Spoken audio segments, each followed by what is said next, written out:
दिल्ली सल्तनत के तख्त पर बैठे तुगलक सुल्तानों के शासनकाल में जब दक्षिण की भूमि बार बार विद्रोह और विद्रूप घटनाओं से कांप उठती थी, तब इतिहास के पन्नों में एक नया अध्याय अंकित हो रहा था। ये वह समय था जब दक्कन की भूमि सत्ता के नए सूरज को जन्म दे रही थी। इस भूमि ने बार बार यह सिद्ध किया था कि दिल्ली की ताकत चाहे कितनी ही बड़ी क्यों न हो, पर दक्कन का आत्मसम्मान हमेशा अपने स्वर में बोलता है। और इसी आत्मसम्मान ने जन्म दिया बहमनी वंश को, जिसने लगभग 150 वर्ष तक दक्षिण भारत की राजनीति को न सिर्फ प्रभावित किया बल्कि उसे एक नई दिशा भी दी। कहानी शुरू होती है गुलबर्गा की गलियों और देवगिरी की हवाओं से, जहां तुगलक सुल्तान मोहम्मद बिन तुगलक की नीतियां जनता को त्रस्त कर रही थी। उसके द्वारा राजधानी को दिल्ली से देवगिरी, जिसे बाद में दौलताबाद कहा गया, ले जाने का प्रयास, जबरन स्थानांतरण और कठोर कर नीति ने लोगों को विद्रोह के लिए उकसाया। इसी समय एक व्यक्ति, जिसका नाम अलाउद्दीन हसन गंगू बहमन शाह था, जनता के बीच विश्वास और विद्रोह का प्रतीक बनकर उभरा। कहा जाता है कि वह मूलतः दिल्ली सल्तनत की सेना का एक अधिकारी था और बाद में दक्कन के लोगों का नेता बन गया। उसके बारे में किंवदंती यह भी है कि वह कभी दिल्ली में गरीब ब्राह्मण गंगू का सेवक था और उसी के नाम से उसे हसन गंगू कहा गया। मोहम्मद बिन तुगलक की कठोर नीतियों से आहत होकर दक्कन के अमीरों और सैनिकों ने एकत्र होकर नए नेतृत्व की खोज की। उन्होंने हसन गंगू को अपना सेनापति और नेता चुना। ये वह क्षण था जब दक्षिण ने अपनी स्वतंत्र सत्ता की नींव रखी। 1347 ईस्वी में हसन गंगू ने गुलबर्गा को राजधानी बनाकर बहमनी वंश की स्थापना की और अलाउद्दीन बहमन शाह की उपाधि धारण की। इस प्रकार दिल्ली सल्तनत से अलग होकर दक्कन ने अपनी पहचान का नया अध्याय आरंभ किया। अलाउद्दीन बहमन शाह का शासनकाल केवल एक शासक की कहानी नहीं है, बल्कि यह उस समय के सामाजिक और राजनीतिक विद्रोह की परिणति थी। उसने न सिर्फ अपनी राजधानी गुलबर्गा को सुदृढ़ किया, बल्कि राज्य की नींव को भी मजबूत करने के लिए कई कदम उठाए। उसके शासनकाल में प्रशासनिक ढांचे का निर्माण हुआ, सैनिकों को संगठित किया गया और दक्कन की सांस्कृतिक धारा को एक नया स्वर मिला। उसने अपनी राजधानी में विशाल किलों और महलों का निर्माण कराया ताकि सत्ता की स्थिरता प्रदर्शित हो सके। उसका शासन युद्धों से खाली नहीं था। उसे लगातार विजयनगर साम्राज्य से टकराव का सामना करना पड़ा। दक्कन की भूमि पर बहमनी और विजयनगर दोनों ही सत्ता स्थापित करना चाहते थे। इन संघर्षों की शुरुआत अलाउद्दीन बहमन शाह के समय से ही हो चुकी थी। हालांकि वह इन युद्धों में कभी निर्णायक विजय नहीं प्राप्त कर पाया, परंतु उसकी सैन्य क्षमता और संगठन ने राज्य की रक्षा सुनिश्चित की। मुद्राओं की बात करें तो अलाउद्दीन बहमन शाह ने अपनी स्वतंत्रता प्रदर्शित करने के लिए नई मुद्रा प्रणाली की शुरुआत की। तुगलक की मुद्राओं की जगह उसने अपने नाम की मुद्राएं जारी की। ये चांदी, सोने और तांबे की थी और दक्कन की आर्थिक गतिविधियों को नई दिशा देने वाली साबित हुई।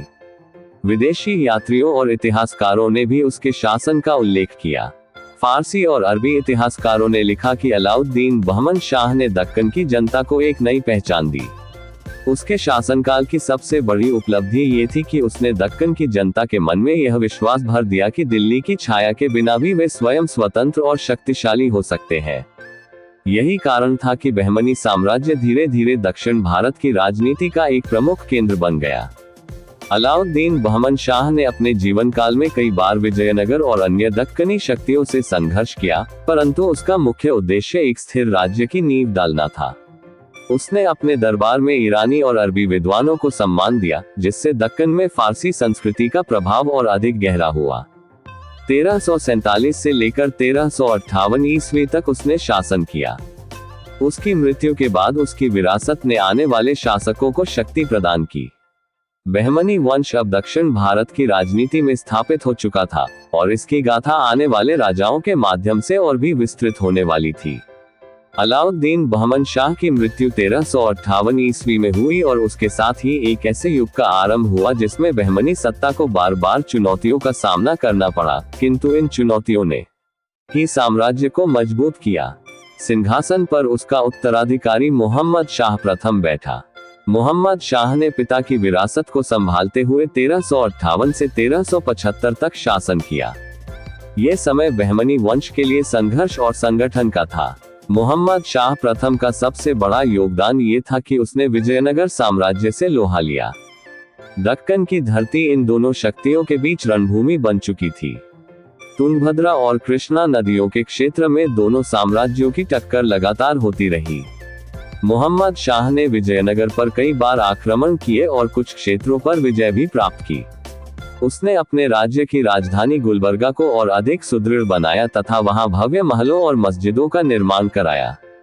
गुलबर्गा की प्रसिद्ध जामा मस्जिद इसी काल की देन मानी जाती है, जिसने दक्कन की इस्लामी स्थापत्य कला को नई पहचान दी। उसके दरबार में फारसी संस्कृति का प्रभाव और गहरा हुआ।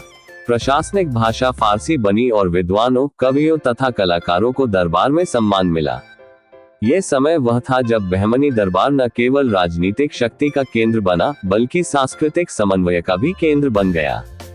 मोहम्मद शाह प्रथम के बाद उसका पुत्र मोहम्मद शाह द्वितीय गद्दी पर बैठा, जिसका शासनकाल 1378 से 1397 तक रहा। उसके शासनकाल में बहमनी साम्राज्य का विस्तार हुआ और आर्थिक रूप से भी यह मजबूत हुआ। उसने अपने राज्य की सीमाओं को सुरक्षित करने के लिए सेनाओं को संगठित किया। उसकी सबसे बड़ी उपलब्धि यह रही कि उसने उत्तर के कुछ क्षेत्रों को अपने अधीन किया और दक्कन में व्यापार को बढ़ावा दिया। मोहम्मद शाह द्वितीय के समय बहमनी वंश की राजधानी गुलबर्गा ही रही, परंतु उसने अपने शासन को अधिक संगठित बनाने के लिए प्रशासनिक सुधार किए। उसका शासन तुलनात्मक रूप से शांतिपूर्ण रहा, जिससे संस्कृति और कला को उन्नति का अवसर मिला। इसके बाद फिरोज शाह बहमनी 1397-1422 का समय आया। फिरोज शाह बहमनी को बहमनी वंश का सबसे विद्वान और उदार शासक माना जाता है। उसने न केवल युद्धभूमि में अपनी वीरता दिखाई, बल्कि ज्ञान और संस्कृति का भी संरक्षण किया। वह अरबी, फारसी, संस्कृत और तेलुगु भाषाओं का ज्ञाता था। उसने विभिन्न विद्वानों और कलाकारों को अपने दरबार में आमंत्रित किया। फिरोज शाह ने विजयनगर साम्राज्य से कई बार युद्ध किए, परंतु उसका दृष्टिकोण केवल युद्ध तक सीमित नहीं था। उसने कूटनीति का भी सहारा लिया। फिरोज शाह बहमनी ने अपनी राजधानी गुलबर्गा में भव्य इमारतों का निर्माण कराया। उसका शासनकाल बहमनी वंश का स्वर्णिम काल कहा जा सकता है। उसने विजयनगर साम्राज्य के साथ संघर्ष करते हुए भी अपने राज्य की संस्कृति को समृद्ध बनाया। उसके समय में फारसी और दक्कनी संस्कृति का अद्भुत समन्वय हुआ। उसके बाद 1422 में अहमद शाह बहमनी प्रथम गद्दी पर बैठा। अहमद शाह का शासनकाल 1436 तक रहा और उसने बहमनी साम्राज्य की राजधानी को गुलबर्गा से बदलकर बीदर कर दिया। यही बीदर आगे चलकर बहमनी साम्राज्य की सबसे महत्वपूर्ण राजधानी बनी। उसने बीदर को नए किले और महलों से सजाया। उसकी धार्मिक नीति में सूफी संतों का प्रभाव था और उसने उनकी शिक्षाओं को बढ़ावा दिया। अहमद शाह बहमनी प्रथम को वली की उपाधि दी जाती है, क्योंकि वह संत स्वभाव का शासक था। उसके शासनकाल में बीदर सूफी संस्कृति और शिक्षा का केंद्र बन गया। उसने अपने राज्य को सांस्कृतिक दृष्टि से और समृद्ध किया। उसके शासन में कई साहित्यिक और धार्मिक ग्रंथों का अनुवाद हुआ।